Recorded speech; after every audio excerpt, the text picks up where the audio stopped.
Start. नमस्कार दोस्तों, आप सभी का स्वागत है देवेंद्र क्लासेस है यूट्यूब चैनल में। उम्मीद है कि स्वस्थ और मस्त और शानदार होंगे। और सभी जो हमारी पेट के अभ्यर्थी हैं जो एग्जाम देने जा रहे हैं, सभी को अनेक अनेक शुभकामनाएं हैं। बहुत शांति से और बहुत धैर्य के साथ परीक्षा दीजिएगा। बहुत शानदार एग्जाम होगा सभी लोगों का। जितनी भी आपकी तैयारी है वो बहुत बेहतरीन तैयारी है। उसी तैयारी के क्रम में ये आज की क्लास है, हमारी करंट अफेयर्स की क्लास है। बहुत अच्छे से इसे पढ़ लीजिएगा। लगभग रिविजन ही मैंने इस क्लास में कराया है और कुछ नए तथ्य भी हैं जो आगामी आने वाले एग्जाम्स में आपके लिए काम आएंगे। ठीक है, इस एग्जाम को दीजिएगा और आगे जो भी एग्जाम्स हैं आपके, उनके लिए आप बेहतरीन तरीके से तैयारी में लग जाइए। ठीक है, तो आज इस करंट अफेयर्स की क्लास को बहुत अच्छे से आप देख लेंगे और नोट्स बना लेंगे इसके। तो चर्चा करते हैं, बहुत मोस्ट इंपोर्टेंट क्वेश्चन है इस क्लास में। मैंने क्वेश्चनों को रखा है अगस्त, सितंबर और अक्टूबर। खासतौर पे अगस्त और सितंबर के क्वेश्चन हैं और कुछ पुराने भी हैं, 2-3 महीने पुराने इंपॉर्टेंट क्वेश्चन हैं। तो रिवीजन क्लास है जी आपकी एक तरीके से करंट अफेयर्स की। ठीक है, तो देखिए सबसे पहला पॉइंट है हमारा, जो कि मैं कई बार बता चुका हूं, एक देश एक चुनाव समिति अभी हाल ही में बनाई गई। तो इसकी अध्यक्षता किसे दी गई है? पूर्व राष्ट्रपति भारत के रामनाथ कोविंद जी को अध्यक्ष बनाया गया है ना। जो चर्चा में चल रहा है, आपने सुना भी होगा, पिछले 1 महीने से 2 महीने से लगभग चर्चा में ये प्रश्न, एक देश एक चुनाव कराने के लिए एक समिति बनाई गई है। उस समिति की अध्यक्षता कर रहे हैं भारत के पूर्व राष्ट्रपति, जो भी राष्ट्रपति थे द्रौपदी मुर्मू जी से पहले, जिनका नाम रामनाथ कोविंद। 7 सदस्यीय समिति भी है। कितने लोग हैं इसमें? 7 लोग हैं, ये भी ब्रैकेट में लिख लेना है ना। उसमें होम मिनिस्टर भी शामिल है, कांग्रेस के विपक्ष के नेता अधीर रंजन चौधरी भी शामिल है और वरिष्ठ लोग शामिल हैं। केंद्रीय कानून मंत्री हैं अर्जुन राम मेघवाल, वो भी इसमें शामिल है। ठीक है, और अलग अलग वरिष्ठ पदों पर रहने वाले लोगों को इसमें शामिल किया गया। तो 7 लोग हैं और अध्यक्षता कौन कर रहे हैं? रामनाथ कोविंद जी। इस पॉइंट को लिख लेना। एक देश एक चुनाव का मतलब है कि जैसे हमारे राज्यों में अलग अलग समय पर चुनाव होते हैं, राज्यों के विधानसभा के चुनाव, जैसे हाल ही में 5 विधानसभा चुनावों का भी घोषणा की गई है चुनाव आयोग के द्वारा। और मुख्य चुनाव आयुक्त कौन है? हमारे राजीव कुमार। कौन से नंबर के? 25वें स्थान के, 25वें नंबर के, है ना। तो उन राज्यों के चुनावों को मिला करके और भारत के आम चुनाव अथवा लोकसभा चुनाव को एक साथ कैसे कराया जा सकता है, क्या उसकी संभावना बन सकती है, उस बात को लेकर के ये समिति काम कर रही है। ठीक है, तो अध्यक्षता रामनाथ कोविंद जी कर रहे हैं। अगला पॉइंट, विशेष सत्र बुलाया गया था अभी नई संसद भवन में, है ना। कब से कब तक? 18 से 22 सितंबर तक बुलाया गया था। इस पॉइंट को भी नोट कर लेना।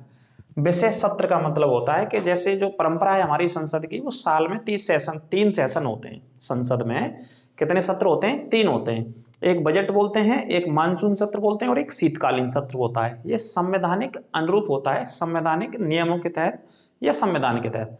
लेकिन कभी कभी सरकार क्या करती है? विशेष सत्र। जैसे कि ये विशेष सत्र बुलाया गया महिलाओं को आरक्षण देने के लिए।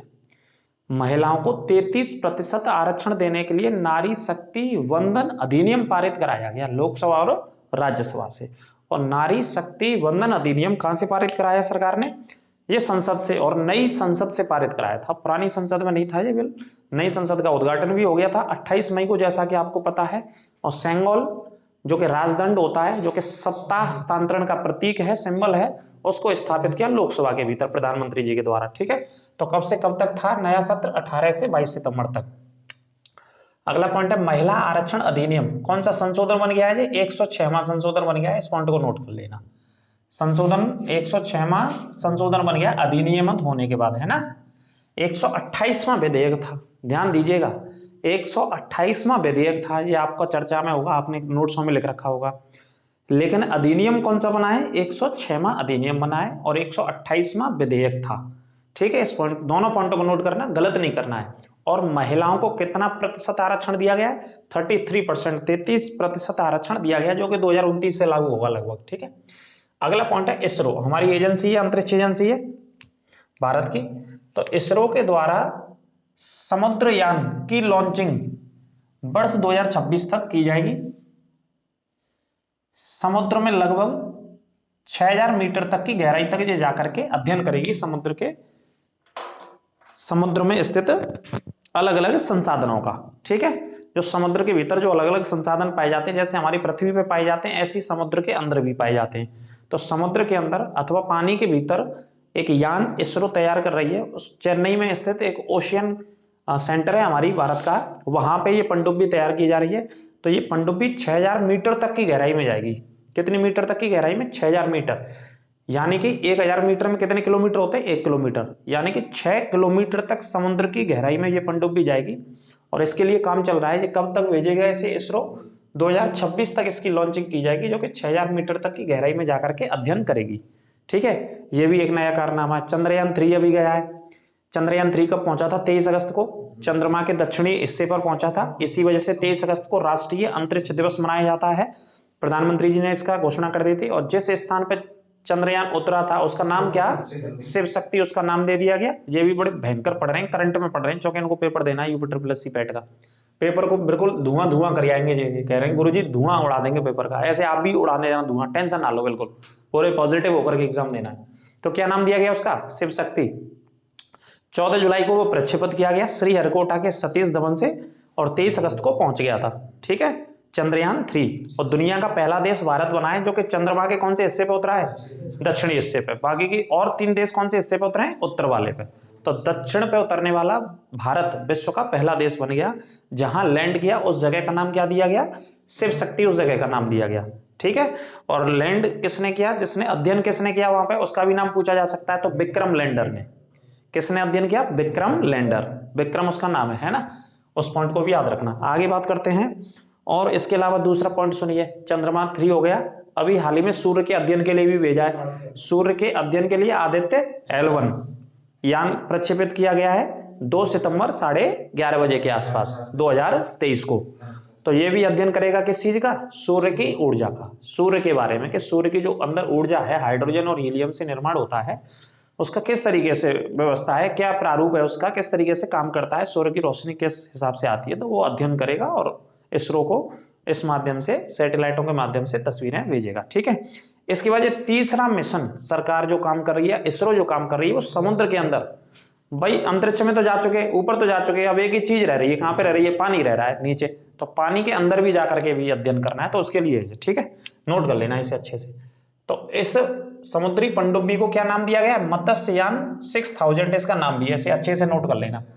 इस पनडुब्बी का ये नाम दिया गया इसरो के द्वारा, मत्स्ययान 6000। क्योंकि कितनी गहराई तक जाएगी? 6000 मीटर तक, इस वजह से 6000। और क्योंकि समुद्र के अंदर सबसे ज्यादा काय का उत्पादन होता है, क्या पाए जाते हैं? मत्स्य। मत्स्य बोले तो मछली, इस वजह से ये नाम दिया गया। ठीक है, और कब तक जाना है? ये 2026 तक की योजना है इसरो की। आगे देखिए, एक जिला है जिसका नाम है वीरभूमि। कौन सा जिला है? वीरभूमि जिला है। इनमें इंक डाल के दे दिए भैया, नीली डाल दे तब मैं पढ़ा रहा हूं। तो बंगाल में एक जिला है जिसका नाम है वीरभूमि जिला। इसी जिले के रहने वाले थे हमारे भारत के पूर्व राष्ट्रपति, जिनका नाम था प्रणब मुखर्जी। प्रणब मुखर्जी कहाँ के रहने वाले थे? बंगाल के। और बंगाल के कौन से जिले के थे? वीरभूमि नामक जिले के थे प्रणब मुखर्जी। ठीक है, अब वीरभूमि में क्या पढ़ा रहा हूं मैं? तो वीरभूमि में ये पढ़िए आप, वीरभूमि में स्थित शांति निकेतन एवं कर्नाटक के पवित्र होयसल मंदिर समूह को यूनेस्को ने शामिल कर लिया है। ये दोनों सबसे ज्यादा चर्चा में थे। अभी हाल ही में किसने शामिल किया इनको? यूनेस्को ने।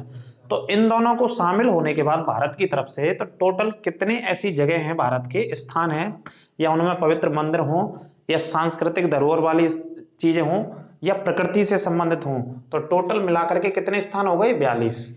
तो भारत की तरफ से ये टोटल स्थान हो गए यूनेस्को में शामिल, उनकी संख्या कितनी हो गई है? 42 हो गई है। इस बात को याद रखना।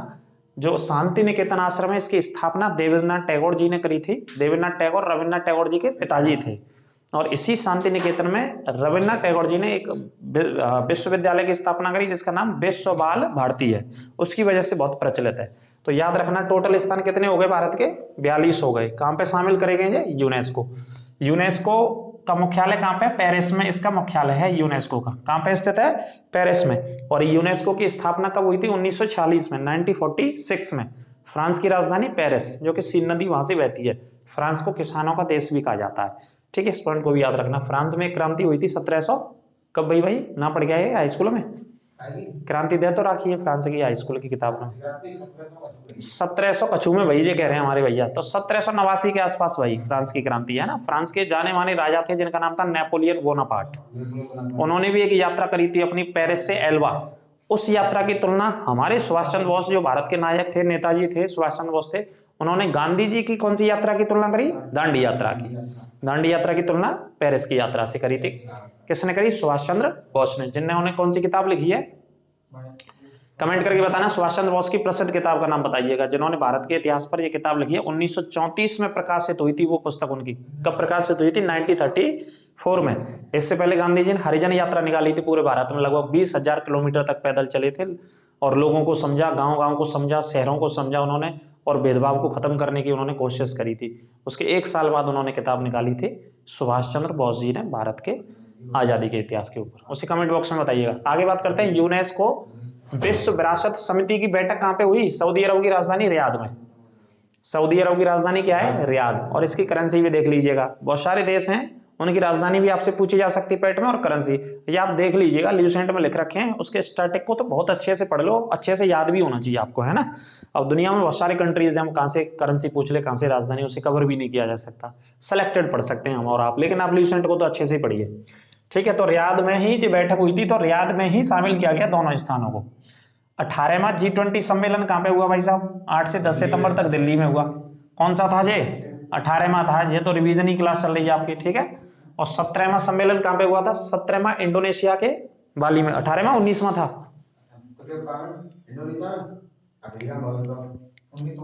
19वां था। ये भारत में हुआ था क्या? 18वां था? 18वां ही था। 18वां G20 का शिखर सम्मेलन 8 से 10 सितंबर दिल्ली में हुआ था। हमारे स्टूडियो वाले भी थोड़े से गड़बड़ हो जाते हैं, खूब पढ़ते हैं, डेली पढ़ते हैं, याद करते हैं, लेकिन भूल जाते हैं, कोई बात नहीं। तो 18वां था, और 17वां इंडोनेशिया में हुआ था, इससे पहले, है ना, इंडोनेशिया के बाली द्वीप में। 18वां कहां पे हुआ? दिल्ली में। और दिल्ली में प्रगति मैदान में हुआ था। प्रगति मैदान में एक भव्य बनाया गया था भारत मंडपम। वहां पे विश्व की सबसे ऊंची मूर्ति नटराज की मूर्ति भी लगाई गई थी, जिसकी हाइट 28 फीट थी, ठीक है, जो कि कांसे की बनी हुई थी। किसकी बनी हुई थी? कांसे की। इस पॉइंट को भी याद रखिएगा। और इस G20 के सम्मेलन में यदि बात करें तो सदस्य कितने होते हैं G20 में? 20 होते हैं, 19 देश होते हैं, और एक यूरोप यूनियन होती है, ठीक है, यूरोप की यूनियन होती है। तो मिलाकर के कितने होते हैं? 20। लेकिन भारत की अध्यक्षता में एक और शामिल किया गया दिल्ली में, जिसका नाम अफ्रीकन यूनियन। कौन सा शामिल किया गया? African union. तो टोटल कितने देश हो गए? अब 21 हो गए G20 में, ठीक है। इस पॉइंट को याद रखिएगा। अगला G20 कौन सा होगा? 18वां यहाँ पे हुआ, तो 19वां होगा। 19वां G20 सम्मेलन ब्राजील में होगा 2024 में, ठीक है। अगला पॉइंट है, 19वां G20 का जो सम्मेलन होना है वो कहां पे होना है? ब्राजील में होना है। और ब्राजील के रियो डियो जेनेरियो, जो शहर है ब्राजील का, इसी शहर में होना है। 2024 में होगा। कब होगा? 2024 में, ठीक है। आगे बात करते हैं, G20 सम्मेलन में भारत और अमेरिका ने मिलकर, इस पॉइंट को याद रखना, भारत और अमेरिका ने मिलकर के, इस पॉइंट का इतना महत्व है कि अभी हाल ही में अमेरिका के राष्ट्रपति जो बाइडेन का एक स्टेटमेंट आया, जो कि इजराइल और हमास का युद्ध चल रहा है। हमास एक आतंकवादी संगठन, और इजराइल आपको पता ही है मध्य पूर्व में स्थित है, जिसके चारों तरफ से मुस्लिम कंट्रीज की सीमा लगती है। और इजराइल में रहने वाले लोग यहूदी धर्म को मानते हैं। तो पवित्रता को लेकर के, मंदिर को लेकर के, मस्जिद को लेकर के, अपने अपने भगवानों को, ईश्वरों को लेकर के लड़ाई चल रही है वहां पे। जमीन को लेकर के मान सकते हैं, धार्मिक लड़ाई भी उसको आप कह सकते हैं। तो एक अभी हाल ही में अमेरिका के प्रेसिडेंट का बयान आया कि जो युद्ध हुआ है, जो हमास ने इजराइल पर अटैक किया है, उसका एक कारण ये भी हो सकता है। तो क्या कारण है मैं बता रहा हूं, देखिए यहाँ पे उन्होंने एक रीजन बताया इसमें। तो हमारे यहाँ जो दिल्ली में G20 सम्मेलन हुआ था, उसमें भारत और अमेरिका ने मिलकर के घोषणा की। किस चीज की? देखो ध्यान से, अच्छे से लिखना, India middle east. Middle east का मतलब मध्य पूर्व, इंडिया का मतलब भारत हो गया। India middle east Europe corridor, ऐसे शॉर्ट में लिखेंगे तो IMEC, शॉर्ट में भी लिख लीजिएगा, की घोषणा की थी। अब इसे हिंदी में अगर पढ़ोगे तो क्या बोलेंगे? भारत मध्य पूर्व यूरोप आर्थिक कॉरिडोर की घोषणा की गई G20 सम्मेलन में, ठीक है। इस पॉइंट को अच्छे से नोट कर लेना। तो इस कॉरिडोर की घोषणा की गई। भारत एक कॉरिडोर का निर्माण करने जा रहा है मध्य पूर्व के इजराइल तक और यूरोप तक, आगे तक यूरोप के देशों तक, ठीक है।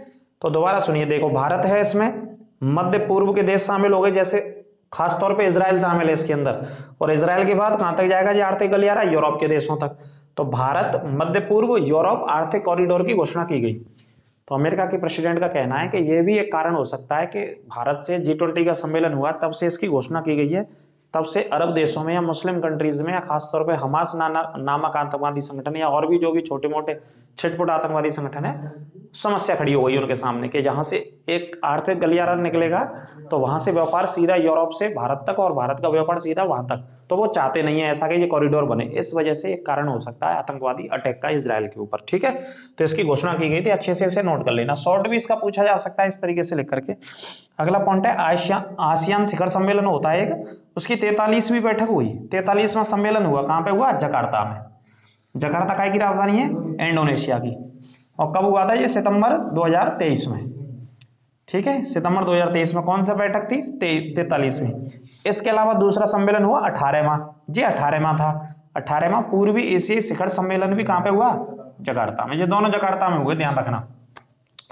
प्रश्न आपसे पूछा जाए आसियान का कौन सा सम्मेलन हुआ? तो 43वां, इंडोनेशिया की राजधानी जकार्ता में।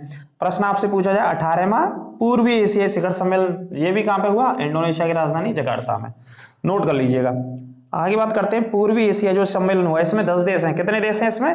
10 देश शामिल हैं इसमें। ठीक है, तो पूर्वी एशियाई सम्मेलन में 11वां देश जोड़ा गया है, घोषणा की गई है। 11वां कौन सा देश होगा? Timor Leste. एक छोटा सा कंट्री है तिमोर लेस्ते को 11वें देश के रूप में इसमें शामिल किया जाए। कौन से समूह में? पूर्वी एशिया वाले। ठीक है जी। आगे अगला पॉइंट है 23 अगस्त 2023 को जिम्बाब्वे के नए राष्ट्रपति चुने गए। जिम्बाब्वे के नए राष्ट्रपति का नाम क्या है? एमरसन मनागाम्बा। एमरसन मनागाम्बा लिख लेना। जिम्बाब्वे के नए राष्ट्रपति एमरसन मनागाम्बा को चुना गया जिम्बाब्वे के भीतर। जिम्बाब्वे अफ्रीका महाद्वीप का देश है। कौन से महाद्वीप का देश है? अफ्रीका महाद्वीप का देश है, जिससे मोजाम्बिक की सीमा लगी हुई है बोत्सवाना की, और ऊपर में बात करें तो जाम्बिया की सीमा लगी हुई है अफ्रीका महाद्वीप में। जिम्बाब्वे की राजधानी हरारे है। क्या कैपिटल है? हरारे। याद रखिएगा। क्रिकेट भी खेलता था पहले, लेकिन आजकल क्रिकेट की टीम नहीं है जिम्बाब्वे की। तो नए राष्ट्रपति क्या कौन बने? एमरसन से याद रखिएगा। भारतीय मूल के अर्थशास्त्री, जो अर्थशास्त्री रहे भाई साहब, भारतीय मूल के अर्थशास्त्री थर्मन सनमुगररत्नम सिंगापुर के नए राष्ट्रपति चुने गए। कौन से देश के? सिंगापुर के नए राष्ट्रपति बने। और आप जब इंडेक्स पढ़ेंगे, सूचकांक पढ़ेंगे, तो बहुत सारे देशों में सिंगापुर टॉप पे है। कई देशों, कई रैंकिंग में है ना, कई सूचकांकों में। जैसे पासपोर्ट की हम बात कर लें तो उसमें भी क्या है? टॉप पे, पहले स्थान पे। आर्थिक स्वतंत्रता सूचकांक में बात कर लें तो उसमें भी पहले पे है ना। मानव स्वतंत्र सूचकांक में भी बात कर लें शायद उसमें भी पहले पे। तो कई सूचकांकों में सिंगापुर पहले स्थान पे। देख लीजिएगा, इंडेक्स में से भी क्वेश्चन आ सकता है। आपके लिए क्लास पढ़ा दी गई है। अगला देश है अफ्रीका में एक देश है जिसका नाम है गैबोन। गैबोन में अभी हाल ही में सेना ने क्या कर दिया? तख्ता पलट। सेना ने कब्जा कर लिया, वहां के राष्ट्रपति को हटा दिया है। वहां के जो राष्ट्रपति थे वो लगातार तीसरी बार निर्वाचित हुए थे। पिछले 15-16 सालों से लगातार वो निर्वाचित होते आ रहे थे। अब गलत होते आ रहे थे, सही होते आ रहे थे, कि बेईमानी से हो रहे थे, कि भ्रष्टाचार से हो रहे थे, अलग अलग तथ्य हैं। उस अफ्रीका के इस देश में जाएंगे तो डिटेल में पढ़ेंगे। तो वहां की सेना ने हटा दिया और सेना ने खुद कब्जा कर लिया। गैबोन एक अफ्रीका में स्थित देश है, अफ्रीका के मध्य पश्चिम में स्थित है। इसकी सीमा अटलांटिक महासागर के आसपास लगती है। और अफ्रीका का एक और देश है जिसका नाम है कैमरून। कैमरून से भी इसकी सीमा लगती है। ठीक है, ये पॉइंट अच्छे से नोट कीजिएगा। तो तख्ता पलट हो गया है। इससे पहले एक और देश में तख्ता पलट हुआ, उसका नाम है नाइजर। नाइजर देश में भी सेना के द्वारा वहां के राष्ट्रपति को हटा दिया गया और अपना कब्जा कर लिया। तो 2 देशों में अफ्रीका में भी हाल ही में तख्ता पलट हुआ है, एक नाइजर और दूसरा गैबोन। दोनों देशों को पढ़ लीजिएगा। आगे ये मैंने बता दिया गैबोन कहां पे स्थित है? अफ्रीका के मध्य पश्चिम में, अटलांटिक महासागर। अगला पॉइंट है 17 सितंबर को प्रधानमंत्री जी का जन्मदिन मनाया जाता है। भारत के प्रधानमंत्री नरेंद्र मोदी जी का जन्मदिन होता है इस दिन। तो इसी दिन उन्होंने एक घोषणा करी 17 सितंबर को, अपने जन्मदिन वाले दिन। इस जन्मदिन, कौन से जन्मदिन? 2023 और 2022 के जन्मदिन को चीते छोड़े थे उन्होंने, है ना। कहां से आए थे? नामीबिया से, अफ्रीका के नामीबिया से। और कहां पे छोड़े थे? कूनो नेशनल पार्क, जो कि मध्य प्रदेश में स्थित है। तो एक योजना की घोषणा करी है, काफी मोस्ट इंपोर्टेंट योजना है, प्रधानमंत्री विश्वकर्मा योजना इसका नाम दिया गया है। अब इसमें क्या होगा? इसमें 18 ट्रेड्स के कारीगरों को शामिल किया गया है। 18 अलग अलग काम करने वाले ट्रेड्सों को शामिल किया गया है। इसमें चाहे देखो कोई कुर्सी बनाने वाले बड़े ही लोग हों, या लोहे का काम करने वाले हों, या गुड्डा गुड़िया बनाने वाले हों, या सिलाई करने वाले, बहुत सारे अलग अलग काम करने वाले लोगों को सरकार इसमें क्या देगी? सहायता। उनके काम को बढ़ाने के लिए सरकार मदद करेगी पैसे के लोन के माध्यम से। ठीक है, तो इस योजना का नाम क्या रखा गया? प्रधानमंत्री विश्वकर्मा योजना। कब शुरू की गई? 17 सितंबर, जो कि प्रधानमंत्री जी का क्या होता है? जन्मदिन होता है। इस पॉइंट को लिख लेना, नोट कर लेना। अगले पॉइंट पे आते हैं, ग्लोबल बायोफ्यूल अलायंस। अलायंस का मतलब होता है संगठन। जो G20 में पढ़ा चुका हूं मैं। G20 का क्वेश्चन, कई मैंने G20 के क्वेश्चन इसमें बताए आपको, जो कि मैं पुरानी क्लासों में पढ़ा चुका हूं। वो सारी क्लास आपने देखी होंगी, नोट्स बनाए होंगे, तो आपको सारे तथ्य याद होंगे, सारे पॉइंट याद होंगे। ठीक है, तो G20 में एक और घोषणा की गई प्रधानमंत्री के द्वारा। इसमें वैसे प्रमुख 3 देशों ने शामिल थे, एक ब्राजील, एक भारत और एक अमेरिका। इन तीनों ने मिलकर के घोषणा की, एक विश्व स्तर पर अलायंस बनाएंगे। और इस अलायंस का क्या नाम है? ग्लोबल। ग्लोबल का मतलब विश्व होता है। बायोफ्यूल अलायंस की घोषणा की 9 सितंबर 2023 को। और कब की गई जी? G20 का सम्मेलन हो रहा था दिल्ली में। कौन सा सम्मेलन हो रहा था? G20 का सम्मेलन हो रहा था नई दिल्ली में, तो उसमें इसे बनाने की घोषणा की गई। ठीक है, अब बायोफ्यूल से क्या मतलब है, क्या तात्पर्य है, इसका डिटेल में आपको बता देता हूं। जो बायोफ्यूल शब्द है इसमें आप समझ रहे होंगे, और आप लिखना है इसको, जो आगे पूछा जाएगा, किसी भी एग्जाम में पूछा जा सकता है। बायोफ्यूल का मतलब है पेड़ पौधों, अनाज, शैवाल या जो धान की भूसी होती है, या जो खाना घरों से बाहर लोग फेंक देते हैं उसका वेस्ट जो फूड होता है, आदि से बनने वाले ईंधन से होता है। इन सारी चीजों का सरकार काय में इस्तेमाल करेगी? ईंधन बनाने में इस्तेमाल करेगी। और ईंधन बनाने का मतलब है एथेनॉल का इस्तेमाल करेगी, और एथेनॉल का इस्तेमाल पेट्रोल डीजल में किया जाएगा। ठीक है, ये उद्देश्य है सरकार का। क्योंकि आने वाले समय में विकल्प तो कोई ना कोई देखना पड़ेगा, ऑप्शंस तो देखने पड़ेंगे। इसी तरीके से पेट्रोल डीजल को सरकार, अगर देश की जनसंख्या लगातार बढ़ती रही, वाहनों की संख्या लगातार बढ़ती रही, तो कहां से पूर्ति होगी भाई साहब? तो ऑप्शनल तो तलाशने पड़ेंगे। इसी दिशा में सरकार काम कर रही है। ठीक है, हमारा देश आपको पता है सबसे ज्यादा कच्चे तेल का आयात करता है, तब जाके हमारी पूर्ति हो पाती है इतनी बड़ी जनसंख्या की। और कच्चा तेल कहां से ले रहा है? अभी हाल ही में रूस और यूक्रेन की लड़ाई चल रही थी, तो रूस से भी खरीदा भारत ने, है ना। कई लाख डॉलर प्रति बैरल के हिसाब से भारत सरकार तेल खरीदती है, तब जाके आपूर्ति होती है पूरी जनसंख्या की। इसके अलावा इराक से, सऊदी अरब से तेल खरीदती है भारत सरकार बहुत बड़े पैमाने पर, रूस से बहुत बड़े पैमाने पर तेल, तब जाके। अब मान लो तेल नहीं खरीदे, अगर विश्व युद्ध, तीसरा विश्व युद्ध, ऐसी संभावनाएं अगर छिड़ गया और तीसरा विश्व युद्ध हो गया, तो इधर से उधर से बहुत सारे देश शामिल हो जाएंगे और मार्केट में कीमतें बढ़ जाएंगी बहुत ज्यादा ऊपर, विश्व युद्ध होगा तो। क्योंकि जहाजों के माध्यम से तेल आता है एक दूसरे देशों में, फिर वहां जहाज आएंगे कि वहां पे मिसाइल घूम रही होंगी एक दूसरे देशों की, तो समस्या खड़ी हो जाएगी। तो इन सारे तथ्यों को ध्यान में रखते हुए और भी अलग अलग पैमानों को सरकार विश्व स्तर पर इस चीज पे काम कर रही है कि तेल का क्या विकल्प हो सकता है। ठीक है, इसके लिए एक खेती भी होती है, जैसे बायोडीजल की खेती बोलते हैं, वो काफी पुराने समय से बहुत सारे दुनिया के देशों में हो रही है। कुछ एक 10-20 सालों से भारत में भी कोशिश कर रहे हैं उस खेती को लेकर के, खासतौर पे दक्षिण भारत में, आंध्र प्रदेश, तेलंगाना राज्यों में। जैसे बायोडीजल कहते हैं, रतन जोत बोलते हैं, या इंग्लिश में जेट्रोफा बोलते हैं उसको। वो एक पौधा होता है, उस पे बीज आते हैं, उसके बीज से तेल निकाला जाता है, या तेल निकलता है उसके बीज से, और वो तेल इस्तेमाल एथेनॉल के रूप में होता है। एथेनॉल का इस्तेमाल पेट्रोल डीजल बनाने में, तो उस पर भी सरकारें काम कर रही हैं। ठीक है, नोट कर लीजिएगा। आगे बात करते हैं। 24 सितंबर 2023 को एक ही दिन में 9 रूट मार्गों पर वंदे भारत ट्रेन चलाई गई। आ सकता है क्वेश्चन, क्योंकि एक ही दिन में 9 ट्रेन चला दी गई, इससे पहले नहीं चली 9 ट्रेन एक ही दिन में। वंदे भारत जो ट्रेन चल रही है, एक ही दिन में प्रधानमंत्री जी ने वीडियो कॉन्फ्रेंसिंग के माध्यम से 9 अलग अलग रेल मार्गों पर भारत के भीतर वंदे भारत ट्रेनों को चला दिया। ठीक है, ये नोट कर लेना। कौन सी तारीख को चलाया? 24 सितंबर 2023 को। तो भारत में सितंबर 2023 तक कुल कितनी ट्रैकों पर वंदे भारत ट्रेन चल रही है? 34 वंदे भारत ट्रेनों का परिचालन अब तक हो चुका है। अच्छे से नोट कर लीजिएगा, है ना। संख्या कितनी पहुंच गई है? 34। वर्ष 2023 में रेमन मैग्सेसे पुरस्कार डॉक्टर रवि कन्नन को दिया गया है, जो कि असम के कछार जिले में, जो असम का कछार जिला है, जहां पे जो निदेशक हैं एक हॉस्पिटल के, बहुत बड़े हॉस्पिटल के, कौन है? निदेशक, आसाम में। और कौन से बीमारी से संबंधित विशेषज्ञ हैं? कैंसर विशेषज्ञ, कैंसर की बीमारी से संबंधित विशेषज्ञ हैं। और विश्व कैंसर दिवस 4 फरवरी को मनाया जाता है, इस पॉइंट को भी याद रखना। कितने फरवरी को? 4 फरवरी को मनाया जाता है विश्व कैंसर दिवस। अगला प्रश्न है, डॉक्टर स्वाति नायक, ये 40 वर्ष से कम उम्र के महिला वैज्ञानिक या पुरुष वैज्ञानिकों को दिया जाता है ये पुरस्कार। तो डॉक्टर स्वाति नायक को नॉर्मन ई बोरलॉग पुरस्कार दिया गया है। ठीक है, कौन सा पुरस्कार दिया गया है? Norman E Borlaug. अब आप समझ रहे हैं नॉर्मन ई बोरलॉग का संबंध किससे होगा? कृषि के क्षेत्र से होगा, तो कृषि के क्षेत्र में ये पुरस्कार दिया जाता है। ठीक है, भारत की हैं ये महिला वैज्ञानिक, जो कि अंतरराष्ट्रीय चावल अनुसंधान की दक्षिण एशियाई यूनिट में काम करती हैं। ठीक है, अगले पॉइंट की बात करते हैं। हरित क्रांति के जनक कौन थे? Doctor M S Swaminathan. इनका निधन हो गया अभी हाल ही में। हरित क्रांति के जनक, जो कि हरित क्रांति भारत में 1966-67 में भारत में हरित क्रांति के ऊपर काम हुआ था। पश्चिमी उत्तर प्रदेश, राजस्थान, हरियाणा और पंजाब में मिलाकर के मैक्सिको से कुछ गेहूं की प्रजातियां मंगाई गई थी, चावल की, माफ कीजिए, धान की और गेहूं की। तो धान और गेहूं की फसलों पर सबसे ज्यादा काम किया गया था और एक बम्पर पैदावार हुई थी। ठीक है, तो इसी को हरित क्रांति को जनक के रूप में माना जाता है भारत में, या पढ़ा जाता है। हरित क्रांति के जनक कौन थे? स्वामीनाथन थे, एम एस स्वामीनाथन थे, जिनका निधन अभी 28 सितंबर को हो गया चेन्नई में।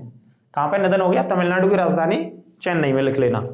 और विश्व में नॉर्मन बोरलॉग को हरित क्रांति का जनक कहा जाता है। विश्व में नॉर्मन बोरलॉग ने काम किया, भारत में एमएस स्वामीनाथन ने काम किया। ठीक है, आगे बात करते हैं अमेरिका के यूजिन नामक शहर में आयोजित हुई थी डायमंड लीग, जिसमें नीरज चोपड़ा ने रजत पदक जीता। कितना मीटर भाला फेंका? 83.80 मीटर भाला फेंक करके 83.80 मीटर भाला फेंका। तो डायमंड लीग बोलते हैं टूर्नामेंट्स को। तो उसमें डायमंड लीग हुई अमेरिका में, तो इसमें 83.80 मीटर फेंका उन्होंने। तो कौन सा मेडल जीता? सिल्वर या रजत बोल सकते हैं इसको। ठीक है, नोट कर लीजिएगा। आगे बात करते हैं भारत ड्रोन शक्ति, एक सम्मेलन हुआ भारत ड्रोन शक्ति 2023 का आयोजन हिंडन एयरबेस पे हुआ था। कहां पे हुआ? हिंडन एयरबेस। और ये कहां पे? गाजियाबाद में। जिला गाजियाबाद, एक पिक्चर भी है संजय दत्त की। और गाजियाबाद ये लाइट नहीं जलाई आज, कोई बात नहीं। गाजियाबाद कोई दिक्कत नहीं। गाजियाबाद कौन सी नदी के तट पर स्थित है? हिंडन नदी के तट पर स्थित है। और हिंडन यमुना की सहायक नदी है। हिंडन काय की सहायक नदी है? यमुना की सहायक नदी है। इस पॉइंट को याद रखना। और हड़प्पा सभ्यता का पूर्वी स्थल पढ़ते हैं ना हम, हड़प्पा सभ्यता का पूर्वी स्थल भी कहां पे खोजा गया? मेरठ और गाजियाबाद में खोजा गया था, जिसका नाम आलमगीरपुर। आलमगीरपुर हड़प्पा सभ्यता का सबसे पूर्वी स्थल, जो कि उत्तर प्रदेश के मेरठ और गाजियाबाद में खोजा गया था, जहां से हिंडन नदी बहा करती थी, जो कि यमुना की सहायक नदी आज भी बहती है। और एयरफोर्स स्टेशन का नाम क्या है? हिंडन एयरफोर्स स्टेशन है। अभी हाल ही में एक ऑपरेशन भी शुरू किया गया, जो कि ज्यादातर जो माल भाग विमान है वो इसी एयरफोर्स स्टेशन से जाते हैं दूसरे देशों पे। लड़ाई कहां पे चल रही है? इजराइल में और हमास में। हमास एक आतंकवादी संगठन है। तो इजराइल से अपने लोगों को, अपने छात्रों को, स्टूडेंट्स को निकालने के लिए एक ऑपरेशन शुरू किया है। ऑपरेशन क्या नाम दिया सरकार ने? ऑपरेशन अजय, उसका नाम दिया भारत सरकार ने, जो कि इजराइल में शुरू किया गया, ऑपरेशन अजय। ठीक है, आगे बात करते हैं एशिया कप 2023 का आयोजन कहां पे हुआ? पाकिस्तान में। क्रिकेट की तरफ से एशिया कप का जो होस्ट कंट्री था वो कौन सा था? पाकिस्तान। पाकिस्तान होस्ट कंट्री था, पाकिस्तान में आयोजित हुआ जी। ठीक है, 16वां था मेरे ख्याल से, 16वां एशिया कप था जी अभी तक का। चेक कर लेना 16वां था या 15वां, शायद 16वां था। तो भाई साहब पाकिस्तान में हुआ, क्योंकि भारत पाकिस्तान खेलने नहीं गया आतंकवाद की वजह से। तो इस एशिया कप के जो मैचेस हुए वो कहां पे हुए? ज्यादातर श्रीलंका में हुए और बांग्लादेश में हुए। बांग्लादेश और श्रीलंका में भारत ने अपने मैचेस खेले, बाकी के पाकिस्तान के और अन्य टीमों के पाकिस्तान में भी हुए, लेकिन भारत उधर नहीं गया। लेकिन होस्ट कंट्री कौन था? पाकिस्तान। और इस एशिया कप में भारत ने कौन सी टीम को हरा करके जीता? श्रीलंका को। श्रीलंका को बुरी तरह से हराया, ऐसा कह सकते हैं हम। 49 या 50 रन पर पूरी टीम आउट कर दी थी एशिया कप में, है ना, बुरी तरीके से हराया। और इस एशिया कप में सबसे ज्यादा जो रन बनाए वो कौन से खिलाड़ी ने बनाए? शुभमन गिल ने सबसे ज्यादा रन बनाए थे इस एशिया कप के पूरे टूर्नामेंट में, है ना। तो विजेता कौन रहा इसमें? भारत। और उपविजेता कौन सी टीम रही? श्रीलंका। आगे बात करते हैं मोहन बागान, ये जानी मानी फुटबॉल की एक टीम है हमारे भारत की, बंगाल की। मोहन बागान। मोहन बागान ने 17वीं बार, कौन सी बार? 17वीं बार डूरंड फुटबॉल कप टूर्नामेंट जीता है, ईस्टर्न बंगाल टीम को हरा करके। कौन सी टीम को हरा के जीता है? ईस्टर्न बंगाल, लिख लेना, ये उपविजेता टीम है। 17वीं बार मोहन बागान ने जीता है, जो कि 132वां संस्करण था। ये एशिया का सबसे पुराना फुटबॉल का टूर्नामेंट है ये, जिसका नाम है डूरंड फुटबॉल टूर्नामेंट। 132वां डूरंड का कप था ये। ठीक है, मोहन बागान ने जीता ये ईस्टर्न बंगाल को हरा करके। इससे पहले 16 बार वो भी जीत चुकी थी और ये भी, लेकिन 17वीं बार ये जीत चुकी है। अब कौन सी टीम? मोहन बागान। अच्छे से नोट कर लीजिएगा, कोई दिक्कत हो तो पूछेगा कमेंट करके। आगे बात करते हैं भारतीय प्रतिस्पर्धा आयोग। ये किससे? कॉमर्शियल से संबंधित, व्यापार से संबंधित एक आयोग है, व्यापार से संबंधित। भारतीय प्रतिस्पर्धा आयोग की पहली महिला अध्यक्ष चुनी गई है, माफ कीजिए बनाई गई है। पहली महिला अध्यक्ष किसको बनाया गया? रवनीत कौर को। इससे पहले ये पंजाब में काम कर रही थी, पंजाब के राजस्व विभाग में काम कर रही थी, जिनका नाम है रवनीत कौर। भारतीय प्रतिस्पर्धा आयोग की चेयरमैन बनाई गई है रवनीत कौर, पहली महिला चेयरमैन। इससे पहले महिला नहीं बनी इस पद पर, अच्छे से नोट कर लीजिएगा ऐसे पॉइंटों को। ठीक है, आगे बात करते हैं 49वां G7 का सम्मेलन। 49वां G7 का मतलब 7 देश हैं विश्व के, इसमें तो G7 बोलते हैं इसको, है ना।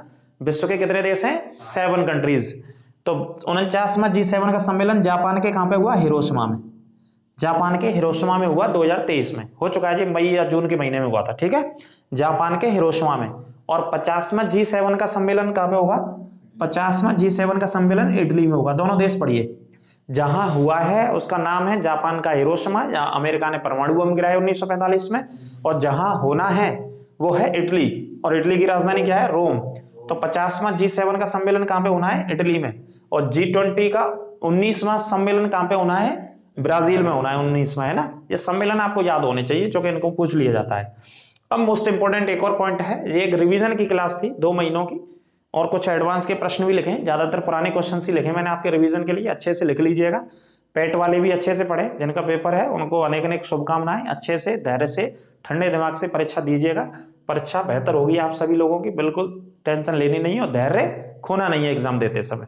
बहुत अच्छे से प्रश्नों को देखना है और उसके बाद सॉल्व करना है, ठीक है। चूंकि 50 नंबर की जीके है, और जीके में सबसे बड़ा पार्ट स्टैटिक जीके का, इसी वजह से मैं हमेशा बार बार आपसे कहता रहा कि जो उसके क्वेश्चंस हैं, पुराने पैटर्न्स हैं, पुराने एग्जाम्स हैं, उसके आधार पे आप ल्यूसेंट से स्टैटिक जीके से पढ़िए, ठीक है। और उसी आधार पे आपके बहुत अच्छे मार्क्स आएंगे उसमें। तो देखिए, एक महिला का नाम है रैयाना बरनावी। क्या नाम है? रैयाना बरनावी। अच्छे से लिखना, रैयाना बरनावी महिला है। ये किसी मुस्लिम देश, सारे मुस्लिम कंट्रीज की हम बात कर रहे हैं, अरब देशों से जाने वाली पहली महिला बनी है अंतरिक्ष में। रैयाना बरनावी अरब देशों से जाने वाली पहली महिला अंतरिक्ष यात्री बनी है, नोट कर लीजिएगा इस पॉइंट को। और वैसे कहां की रहने वाली है? सऊदी अरब की रहने वाली है, ब्रैकेट में लिख लेना। कौन से देश की? सऊदी अरब की।